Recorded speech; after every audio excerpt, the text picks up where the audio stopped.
Welcome to my sewing room. Well, this week for Technique Tuesday, we are making flying geese 4 at a time. This is the most fun way to do them, and especially if you have to make little bitty ones, which we're going to be making in our project this week. So this is just a nice way to make 4 at a time when they're all the same geese units, sky units. These are the sky units. These are the geese units. So when they are all just 2 colors, this is a great way to do it, and they go really fast. So let's jump over to the sewing machine and get started. So far, we have made flying geese by starting with 3 different triangles. We have made them the stitch and flip method that wastes just a little bit of fabric, but is pretty accurate. This time, we are going to make them making 4 geese at a time, which is my favorite way to make them. If I need to make more than just 1 or 2, this is my go-to way to do it. So I have my, I have a large square. This one happens to be what is 9 1/4. And then I have 4 smaller squares, and these sizes all are dependent on what size goose you want in the end. These are 4 7/8 inches. And I am going to just draw a line diagonally on the back of each of these squares, which is pretty much the way you start all flying geese, is either cutting them in half or drawing a line on them. It just is the most accurate way to do it, and it really doesn't take that long. So this white on white fabric is, you got to make sure you're on the right side of it. Oh, yep, I got it. When you have a tonal like this, it's pretty easy to get it turned upside down. So I always like to just double check.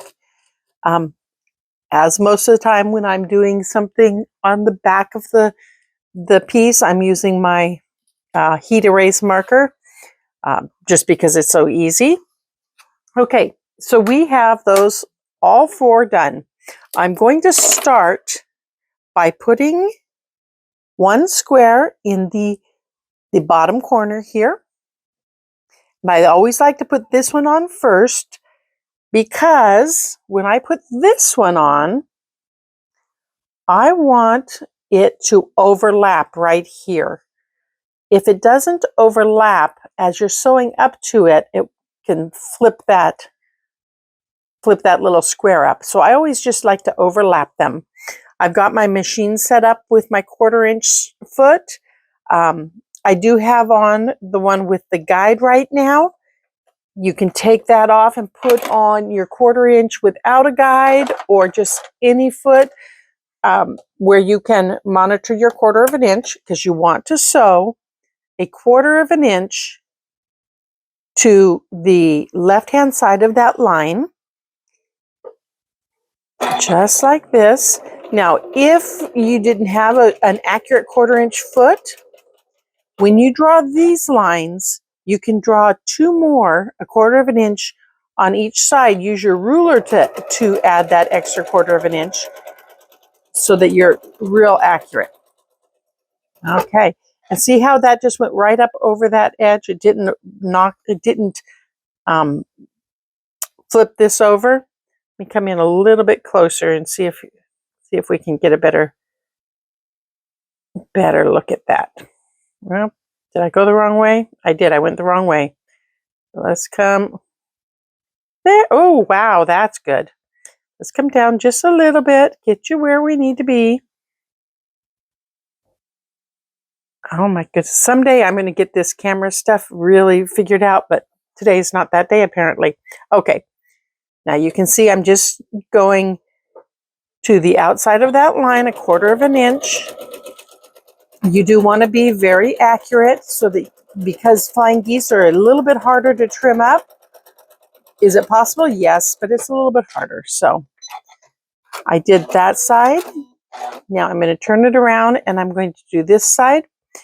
Now, had I left this foot on with my guide here, I would have run that guide just to the right-hand side of that line. However, running this guide, see how it kind of buckles the top fabric a little bit? That's why I take it off and do the one without, but I still want to go a scant quarter. I don't want to take off too much. If possible, I want to hit right here at this point. I think I'm a little inside here, but we'll still make it work. But that is your goal. Now, see, as I'm coming up, if this wasn't hooked down on this side, that would flip up on me. But because it's hooked down, it's going to stay down nice and flat, and I'm going to be able to just sew right over it. Now, for the most part, I doubt you'll be making geese this big, but I wanted ones that you could see real well. Okay, so now I have both of these squares sewn on, and I am going to cut right down the center of those. So let me bring out my cutting mat here, and I am going to just cut right up the diagonal line. I'm not using my mat to line it up because this is a small mat. I'm trying to get it all on there. I'm going to go right there. I just put in a fresh titanium blade, so this should just go really smoothly. Oh yeah, that was very smooth. I love my titanium blades. They just, before I started using them, I would change my blade every week because I just cut that much. Got to tell you, I've had the titanium, this is my second one, and I've been using them over a month. So they work really, really nicely. I'm really pleased with them. Okay, so now we have two pieces that look like this. And I'm going to take them over to the pressing, and I'm going to press them towards the sky unit. This is going to be our goose unit right here. We're going to press towards the sky unit. Ready, so let me swing this around to the pressing table. Yeah, I'm trying something new today. I don't think it's going to work, but we can try it. Trying to get a situation where I can do the best work without having to move the camera too much, but I don't think that's going to work. Okay, remember this is on the bias, so we can't iron this way because that's going to stretch it. So get your nose into the corner of it and then straight up the straight of grain, or you can come this way, straight of grain. Just don't do a bias thing. Let's bring this one down. Here's my straight of grain going this way, so I'm going to catch that. Make sure it's laying down and just go straight of grain. Now that is a pretty odd looking block right there, isn't it? So I have two of these. Let me get the other one pressed. And you know what? You're almost done with 4 geese. It just goes so quickly. You're halfway done already. Do you see where we're going with this? And straight of grain. Perfect. Okay, now we're going to take these two little things, and we're going to take our other 2 squares, and we're going to just line them like that, making sure that the line is going up between the 2 white points. I'll show you again on this one where you can see it a little better. Line it up here on the bottom and straight up. Okay, and see these little indents right there? That's where we want to start our sewing, as close to those as possible.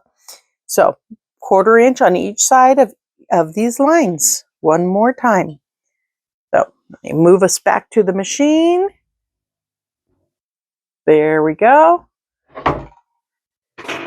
And, oh, I just threw my iron on the floor. It's a good thing I have a floor that isn't going to get hurt by the iron, because I do that pretty regularly.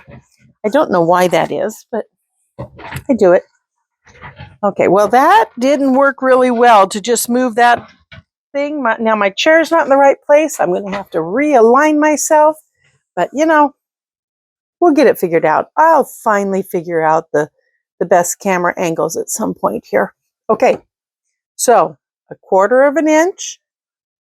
And if you look right here, it's hard to see from your angle, but it is going to be coming right to the point where those two intersections meet. And that's going to give me the perfect top angle for this. And I'm going to go on either side of the line again, but I have 2 of them now. So there's one, and we will move this one in, and we'll go with number 2. Oop, I missed. Get back under there. And there we go. Remember, we try really hard not to run our sewing machine with no fabric under it, because they really aren't designed to do that. But every now and then it happens. Okay, there's that one. I'm going to cut this, separate them out, and so on the other side.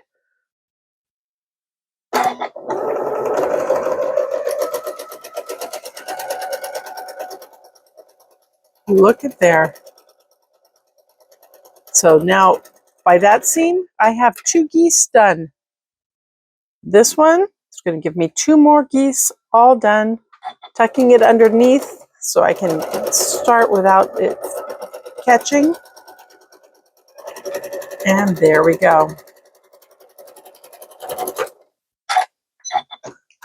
Now, one more time, we are going to cut these apart. And then we will use our rotary cutter and cut right up that angle. And you will have your 4 flying geese. And look at this. I'm going to just finger press this one. Okay, so we have a couple little ears. We can just cut those off. Now, you know you have done it properly if, when you get all your little ears cut off, this little spot right here is 1/4 of an inch from the point to the top. And that looks like it's just pretty close to that. Let's use a ruler and see. Look at that, it's right on 1/4 of an inch. So that gives it a perfect one. And this goose is, let's see, turn my mat around here so we can see our numbers. This goose, starting with a 9 3/4, ends up an 8.5 by 4.5. Look at there. And so you could now just line your geese up like that. And when you sew them together, it's going to meet right there at that point. And you're going to have beautiful geese, 4 at a time. I hope this was helpful. Let me know if you have any troubles. Just drop me a comment and I'll get back to you as soon as I can. Happy quilting!